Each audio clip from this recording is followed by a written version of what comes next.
So yeah, Bill, if you will, thank you so much. Thank you. Thanks, David.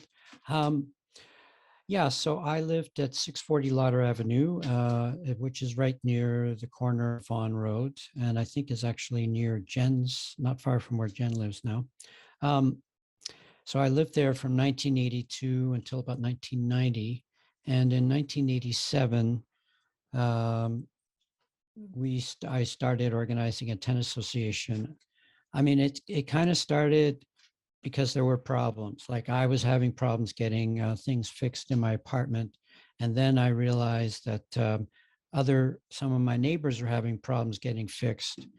And so we started, I started talking to my neighbors, and I met another guy who's also very keen on organizing the building. So the two of us eventually were able to organize a tenant association in the whole building. Um, we set up an executive. So we had a secretary and a treasurer. This is in the 80s, right? So it was all paper. So we had membership cards that we made ourselves, and we actually had dues. Like people paid $5 a year. It wasn't a lot of money, but it was kind of a way of saying, yes, I belong to this organization and I believe in it. We used to have our meetings in the lobby of the building. It was a building of about 120 units.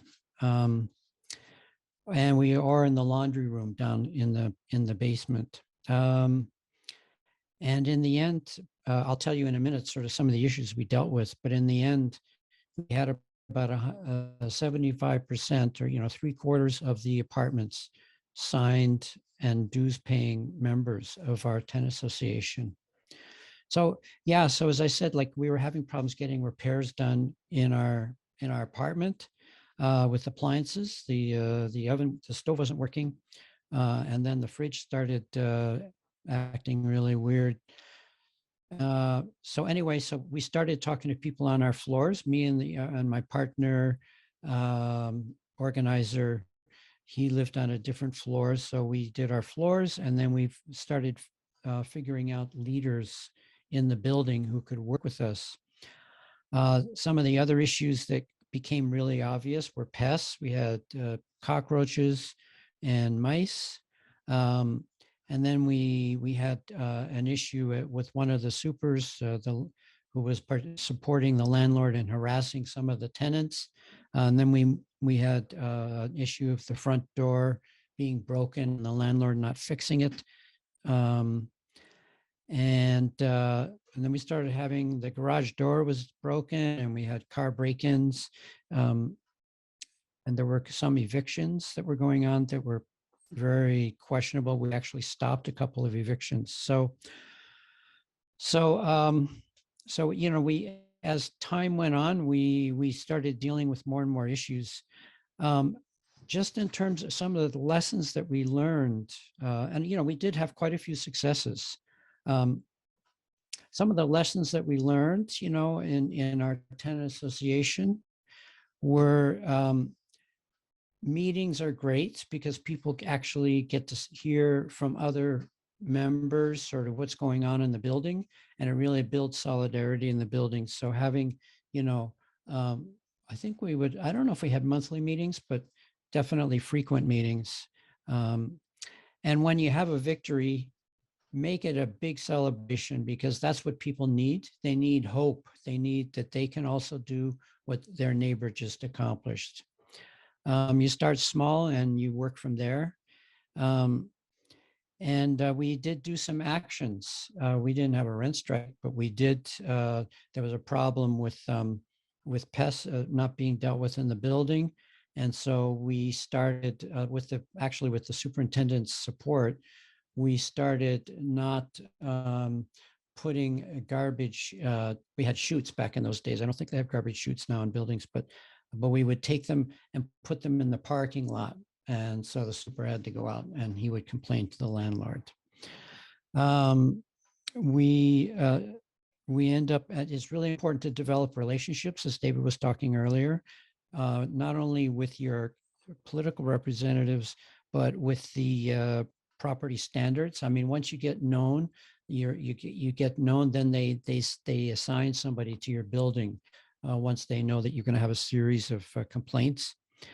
And again, just to repeat something David said, it was really important to train people to write stuff down. So even if you had a chat with the landlord, with the super, you needed to write it down and give a copy to the super saying, this is what we talked about. And for some people, it's maybe not their first response to write things down, but it's really important to help people do that. I mean, some of the more unusual, and then there's the whole issue of relationship with your superintendent. Like some superintendents can be your best friend, and others see themselves as representatives of landlords. So you really, it can go either way. And then in our building, we had a very unusual situation where we discovered that our superintendent had a supply of guns in his apartment, and he had a drunken argument with a friend on a Saturday or a Sunday night, late at night, and there was a bit of gunfire going on. So anyway, but so I just a final note is that when you live in an apartment building, quite often you really don't know your neighbors. You see them in the elevator, you don't really talk to them. But when you have a tenant association, all of a sudden everybody knew each other, and it really built one of the things I didn't really think about ahead of time. It really built a community in the building, and people got to know each other, and there was a lot of community support going on that wasn't so much about tenants and landlords. It was about people helping each other and keeping an eye out for each other. So that was really great, actually. It was really great for the building. So that's my story. Any questions?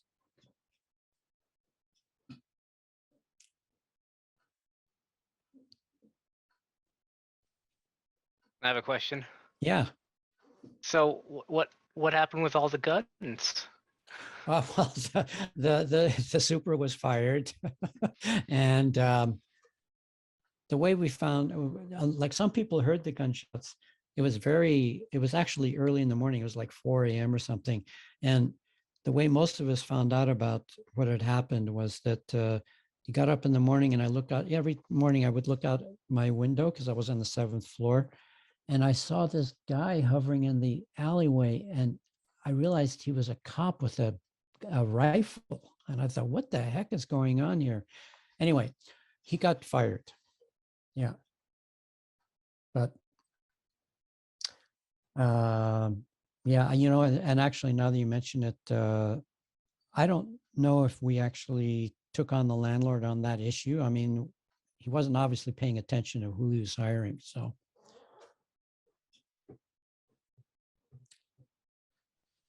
Yeah, I have one question for you, Bill, or a couple if no one else does. But my question to you would be, what did it really look like in the nitty gritty in terms of organizing? Were you going door to door and canvassing? Were you kind of like leafleting?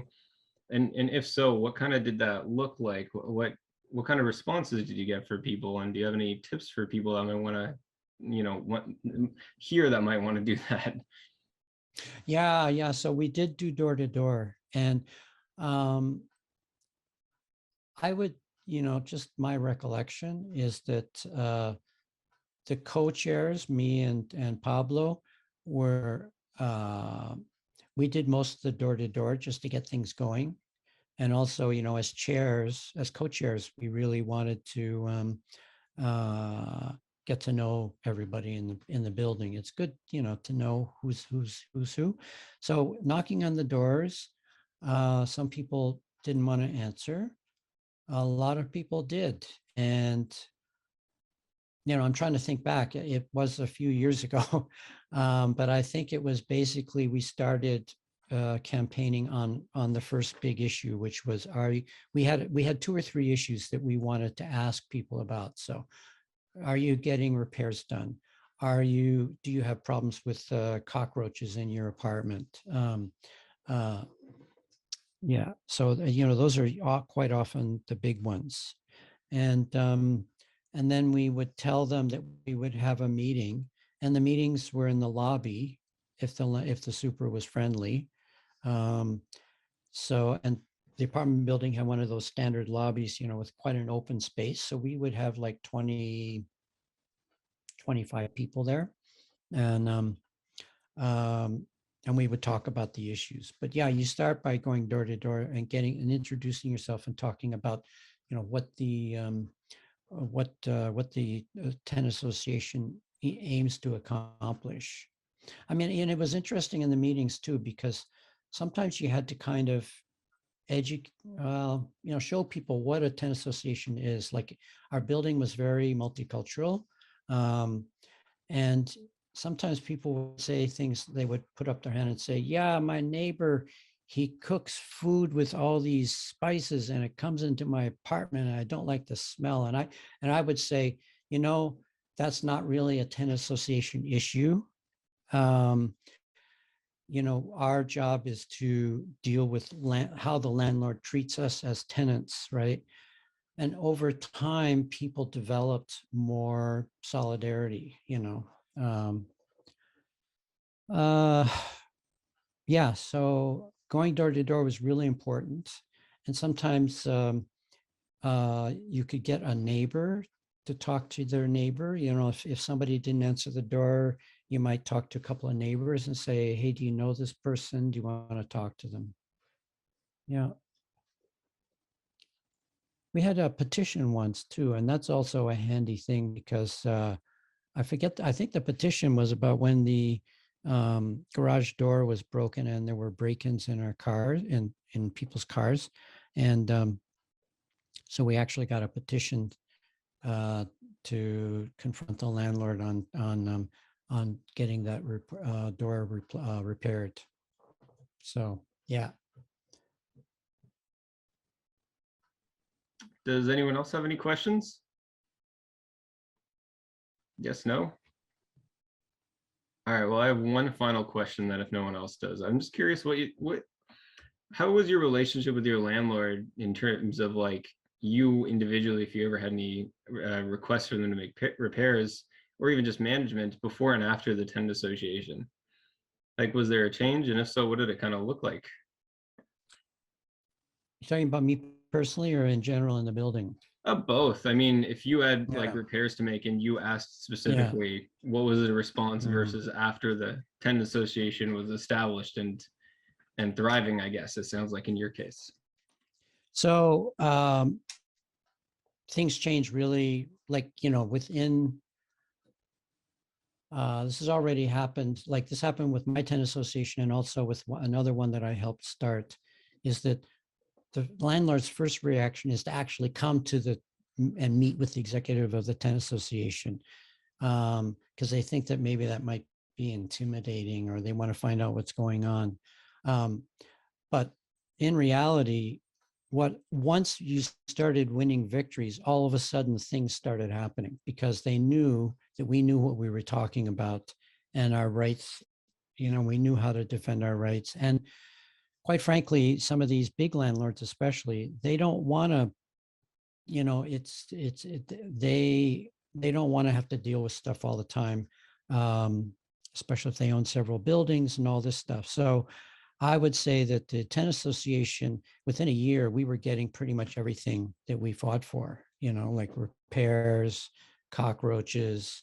I'm not saying it'll be like that in every building. And this was in the 80s, early 90s.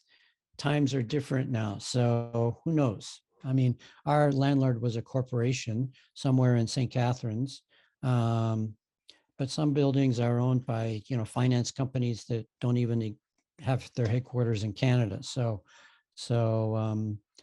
But that was my experience. And personally, just so you know, if you're the leader, some people are scared of being a leader of a tenant association because they're afraid they'll be targeted. But my experience, and I've heard this from other people, is that once they realize that you know what you're doing, you actually get service better than anybody else in the building, because they don't want to, if they're not going to harass you, they're going to give you quick service in the faint hope that maybe you'll stop organizing a tenant association or whatever. So So, and also that you know your rights. So, so yeah, I mean, because I know some people are scared of being publicly seen as the leader of the association, but it's actually more than likely in your favor. And when I worked in the union movement, it was the same thing, you know, like when I was a shop steward or on the executive, I usually got what I wanted because the company knew who they were dealing with, right? So anyway.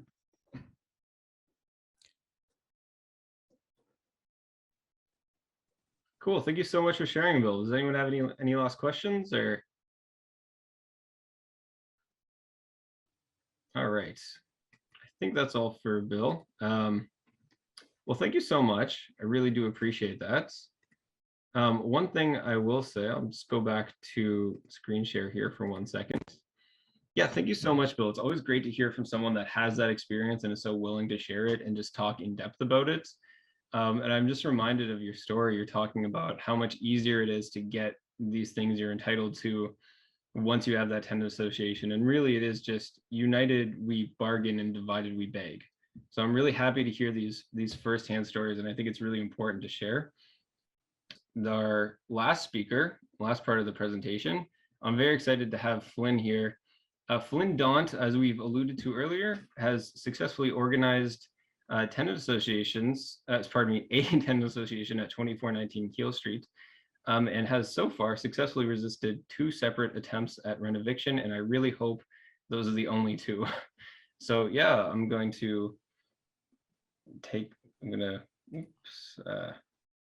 stop screen sharing for 1 second, hand this over to Flynn.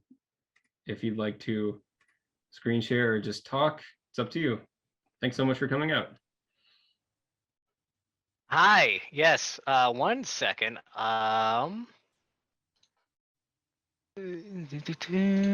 Screen.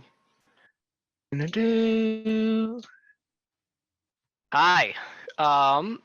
So can everyone see this? Everyone? Yep. Okay, perfect. So yeah, my name's Flynn Daunt. I'm not, I don't know how to describe myself. I'm not like the chief organizer or uh, uh, head of any kind of like solidified tenant organization. Just simply a representative from the community from 2419 Keele Street. That shit says the wrong thing there, but whatever. 2419 Keele Street is a low-income, low-rise apartment, 12 units, comprised of families, multi-generational, highly diverse, with many languages spoken, and many have been residences for decades. So back in February of 2021, our small building was bought for was bought kind of without really anyone noting what happened. The only thing we understood was that our building had been sold and the new owners wanted us out in about 3 months. Most people had kind of no idea what was happening. Again, a lot of the people in the building, we have about like 5 different languages, if not more, spoken in this place. It's, again, only 12 units. So it's a very tight community. It's a very condensed community, but no one had really been through any of this before. So we were all pretty scared of what was going to happen.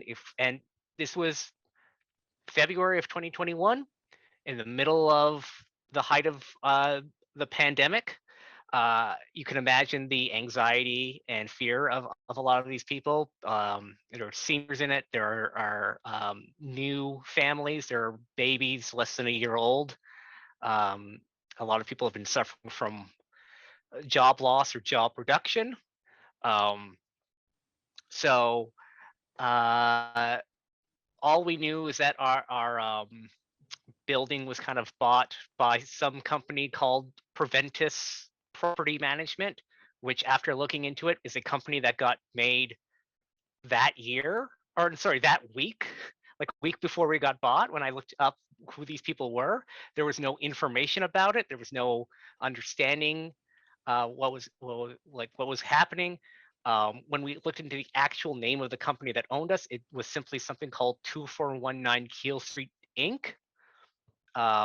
Again, a company that was made not a week before the we knew that the company that the building had been sold. And so basically what happened was that two gentlemen came to our apartments and tried to meet us all one-on-one. They represented themselves as simply someone named Kim and someone named Brandon. Their business cards literally said Kim and Brandon and almost no more information, not their last names, nothing. So clearly they wanted us to not know who they were or what's going on. And their promise was that they would temporarily have us evicted, and then when their big renovation of our building would be done, we would be allowed back in.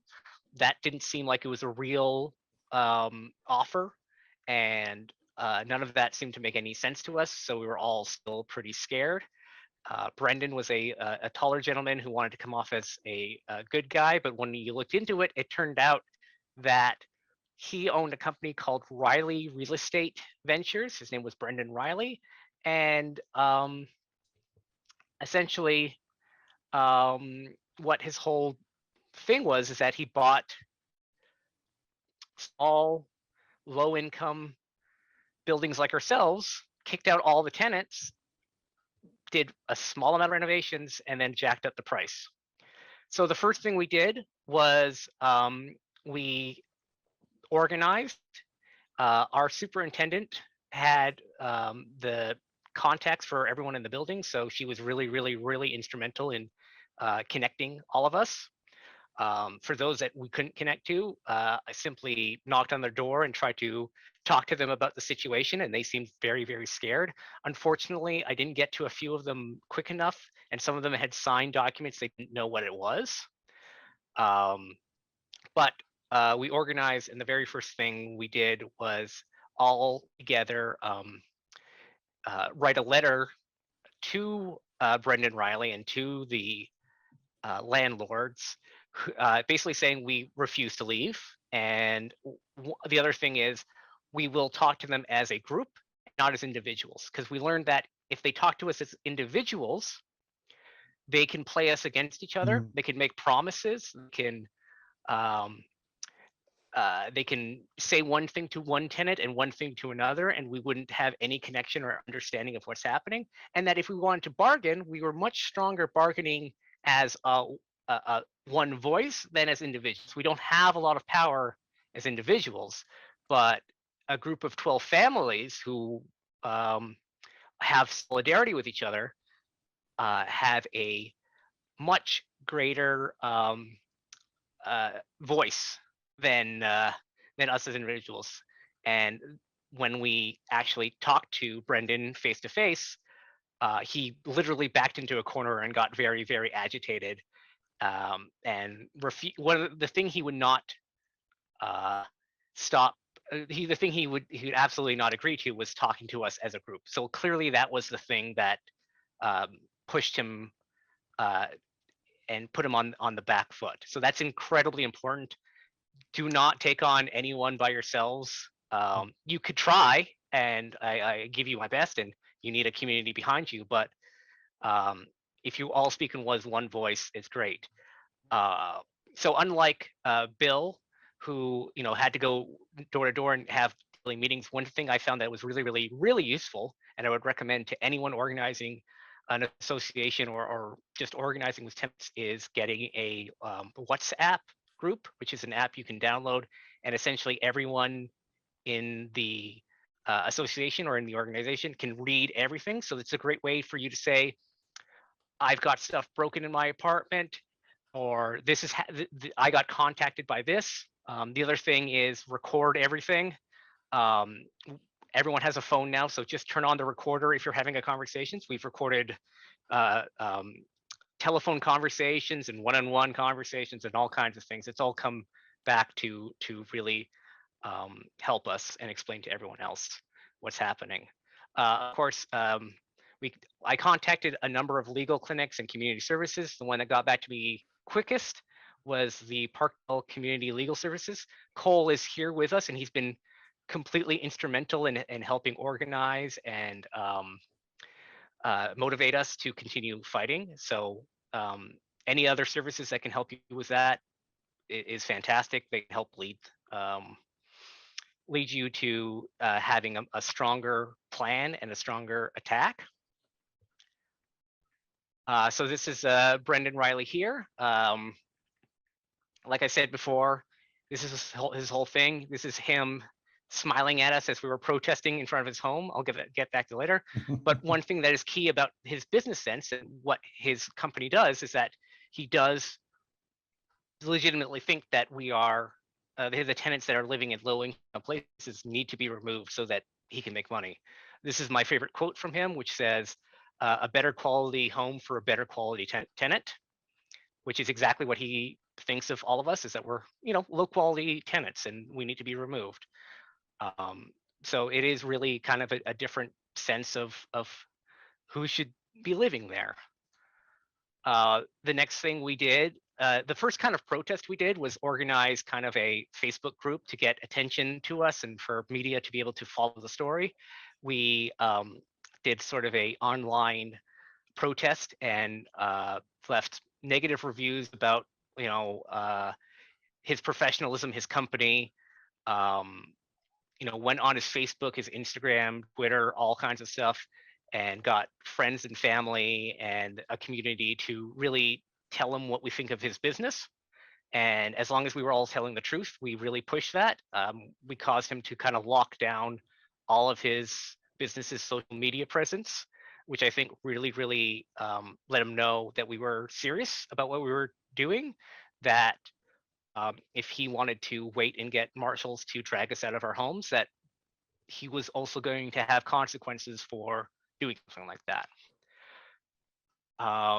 And the thing is that we also didn't just wait to give him our message and hope that the landlord tenant board is on our side. That was one thing that was very important, was that that we, I think, like you said, if you look at who is the judge of the landlord board, it is all landlords. It's all people who work in the real estate industry. So, if it comes to that, of course, go and fight. But your best bet is to make it so that the landlord or whoever's bought your building and wants to rent evict you all, it's going to hit them harder than they thought they were going to. If they thought that they were just going to give you a small amount of money and you were going to leave, or that the marshals were going to kick you out, you're gonna hit them right back. You cannot just be passive on this. You really do have to go out and protest. So we went and flyered his business and the community around his business. We passed out flyers outside of it, posted the fact that he's evicting our families outside of his business, all up and down the neighborhood, to which I understand really bothered him, as it should. And it bothers us even more that he was actively doing it, and bothered the community more that he was doing stuff like this. And so that was our real first show that we are not only going to fight back, but we're going to fight back on the streets, and we're going to fight back out on his home turf. Because if he can make us feel unsafe in our homes, we can provide that back to him, back to his business, and make that suffer as much as possible. The point, again, being that if he continues this, it's going to hurt him more than it helps him. Again, you can do all of this. This is all legal. This is your right to protest. You have a right to do these things. And as long as what you're saying and what you're doing is the truth, you really do need to go out there and push as hard as you can. Organize with your neighbors. They also want to do this. Not everyone can, of course. People have work, people have disabilities. Not everyone can be there on the street, but make sure that everyone is supportive of those ideas and agrees to it. This was our first real showing of solidarity and real showing that we could get out there and tell the community exactly what is happening to us. There's supposed to be a video here that didn't load, but we did protest outside of, oh, there it is. I don't know if I have sound coming through on this, but hopefully I do. But the next thing we did after that was ignored um, was actually go to Brendan Riley's home and protest outside of his home. Again, he comes to our home. He enters our home to make us feel unsafe, to make us feel like we're, um, you know, don't belong where we are. We're going to do the exact same thing. So we did the same thing we did to his business, which was flyer and protest and tell the community what's happening, but we did it to his actual home neighborhood because we believe that his neighbors deserve to know exactly what he's up to. And I think the protest went really, really well. Hopefully it comes through.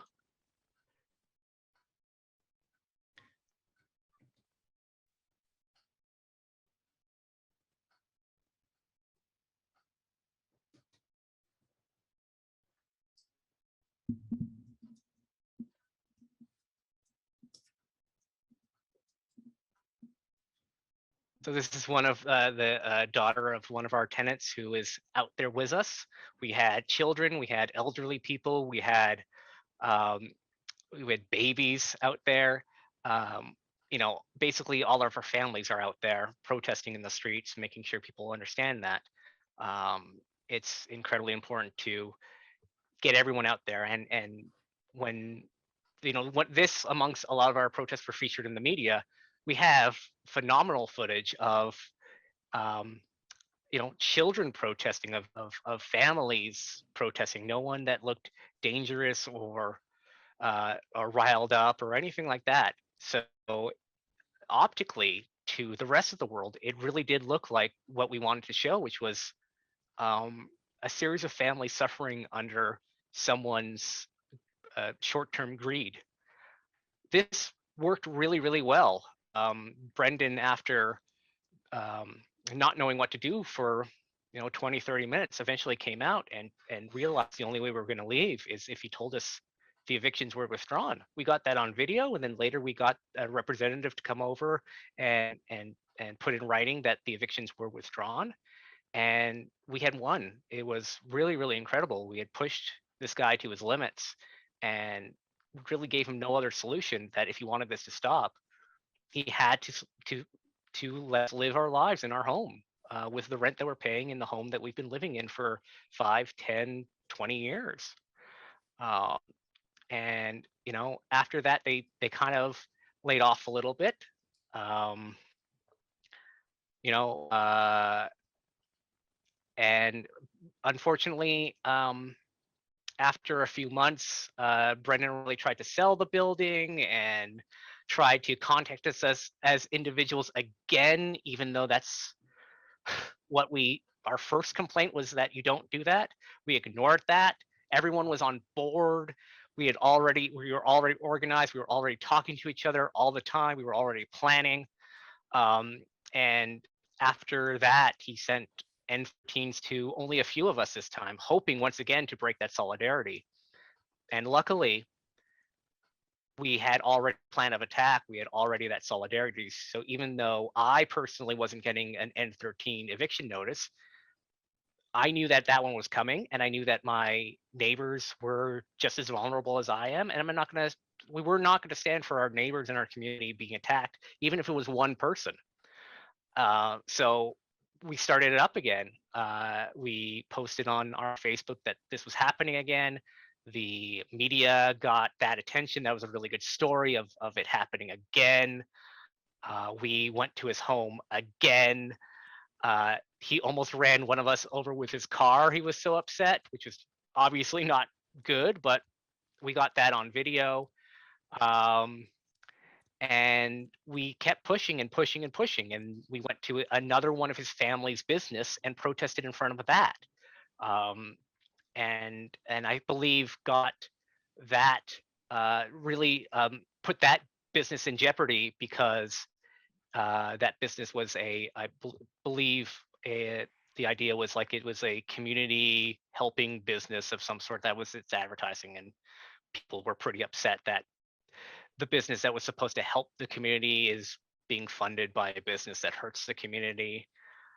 And just went out there and, like I said, just hit them hard. And some people had low morale, and we just made sure that we went door to door, made sure that people were still on board with it, still wanted to fight it, and people came out and really did fight again. We found the home of one of the investors to Brendan Riley's project, and went there and flyered that home and let people know about who that investor was and what they're investing in and all kinds of stuff. And we really apparently pushed harder and harder and harder, to where I believe the business that owns us is kind of dissolved in some way, and someone else owns it that we're not too sure who that is. But maybe there'll be another fight. Hopefully it won't. But we really got this individual and this business off of our backs, from what I believe has been something that has been um, really trying to harm us and trying to attack us. In terms of individual harassment, there hasn't been too much of a blowback. I think we've hit them harder than they've hit us. I personally seem to be on the receiving end of legal notices and all kinds of things that haven't really harmed me, but definitely have been a form of harassment against me personally. I'm not, like I said, not the leader of it, but I have. I'm a natural English speaker. I was born in Canada. I'm one of the only white people in the building. Not saying that that's anything better or worse, but I believe that I can communicate on a level that some people who weren't born in the country can communicate on. So I've been talking to a lot of press and stuff like that.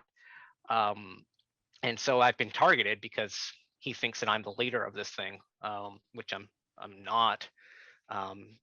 But so my experience, unlike Bill, getting my stuff done easier hasn't really been my experience. But other than that, it hasn't really harmed me in any real way either, other than kind of an annoyance.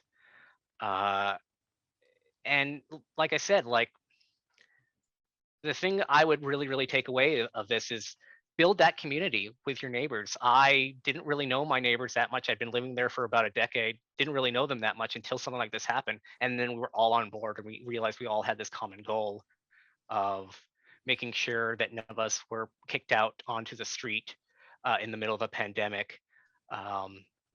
And we had a number of things. I didn't mention it, but we did have a politician help us out. We did have a lot of media coverage. None of those things, though, are one thing. You can't just do one of these things. You have to do all of them. So it all helps. The social media aspect of it, the protests, the solidarity, all of that was very integral to making sure that we came out on top of this. I really do hope this is over. I don't know if it is, but I do know that if anything were to happen again, we're together and we have a game plan. And I really believe that anything they throw at us, we can throw at them 10 times. We and it really gives us a sense of strength that I don't think we ever had before. Like I said, get to know your neighbors. That WhatsApp has been a fantastic thing. We talk on it all the time. We share anything that happens. If any of them try to contact us, we share the entire email with everyone. If anyone tries to call us, we've recorded and share the entire conversation with everyone. Everyone is on the same page. And don't leave. That's what I tell everyone who goes like, I'm going through a similar thing. What should I do? Well, number one, don't leave. Don't sign anything. Don't really acknowledge that you have to do anything. Don't agree to the situation that they've given you, which is you have 3 months to leave, because I want to put paint on the walls and I want to jack up the price by $1,000. And don't leave it up to the LTB. Sometimes it will get there. People are stubborn, but if you can beat it before it gets there, you really don't want to just say no and let the course of history happen. You have to get out there. You have to make them feel uncomfortable. You have to let them know that you're a force of families and tenants and working people who will make it difficult for them to do this.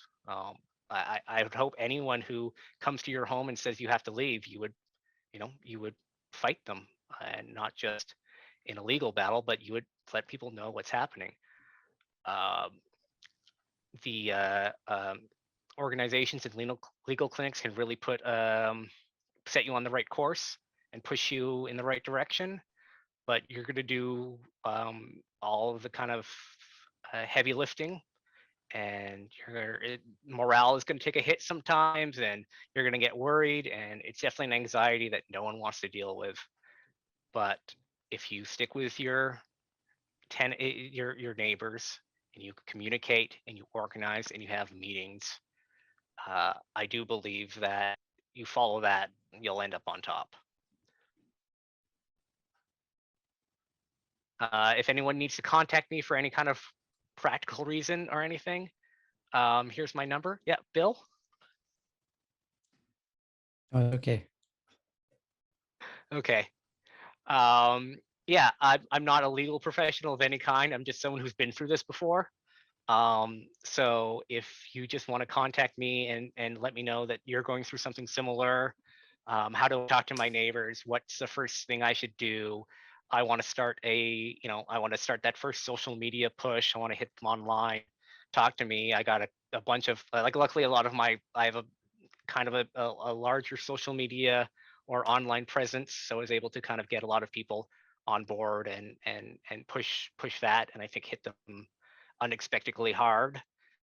Their Google rating, I think, was something they really cared about, and it went from a 5 to a 3.5, which I think would really upset them. Stuff like that, like having to lock down that stuff, was, I think, really upsetting for them, and having to know that they were not going to hear any. If they went home, they didn't have to deal with us, where they could harass us at our home, but they didn't have to feel anything at their home. I think that really put them on edge. So you just got to make it so we're really not worth their while to deal with, I think. Yeah. And if there's any questions about, again, my expertise is just practically what do you do and how do you hit back. I'm not the best legal scholar, but if you want to know, how to find out who owns the business, or the best time of day to protest in front of someone's home, stuff like that, I can help out with that.